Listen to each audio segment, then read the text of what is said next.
If you are like me, you have probably been wondering if you are going to keep up your high intensity interval training routine that you started during the lockdown, or if running or jogging will touch the same amount of calories in about the same amount of time. Well, if you are, then worry not. I have spent the better half of my Tuesday scouring the internet for any resource I could get my hands on, a research paper or perhaps a journal that could answer my questions. And alas, I have found some really fascinating answers to these questions. Be sure to stick around until the end of the video for my final verdict on this comparison.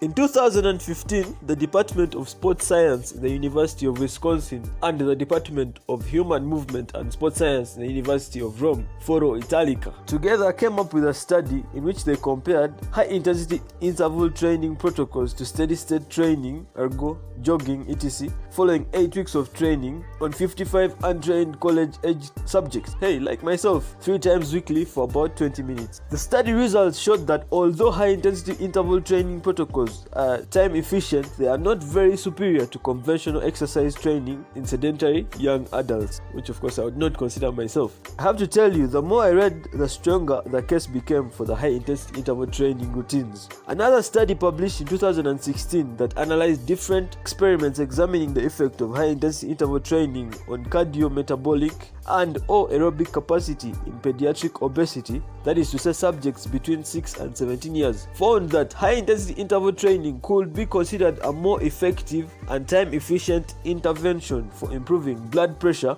and aerobic capacity in obese youth compared to other exercise types. So, where does that leave us? Both steady-state exercises and high-intensity interval training exercises do burn calories, but high-intensity interval training burns more calories in a shorter period of time. Say for example, in 30 minutes, a high-intensity interval routine can burn about 25 to 30% more calories than a steady-state exercise routine, according to a 2015 study linked below in the description. However, since high-intensity interval training workouts generally lead to fatigue much faster than steady-state exercises, an individual doing a steady-state exercise workout would be able to work out for much longer and eventually burn as many or even more calories than the one that is carrying out a high-intensity interval training workout. So what is our final verdict? If you do not have enough time and are very busy, do high-intensity interval training. You'll burn many more calories in a shorter period of time. However, it is necessary to mix up your workouts since the body very quickly adapts to whichever routine you are continuously doing, and over time you will begin to burn less and less calories and the exercise will become less efficient. Or you could also do intermittent workouts that mix intervals of high intensity interval training with steady state exercises. For example, jogging for 10 minutes followed by doing sprints for another 10 minutes and so on. So whichever you decide to do, whether it is high intensity interval training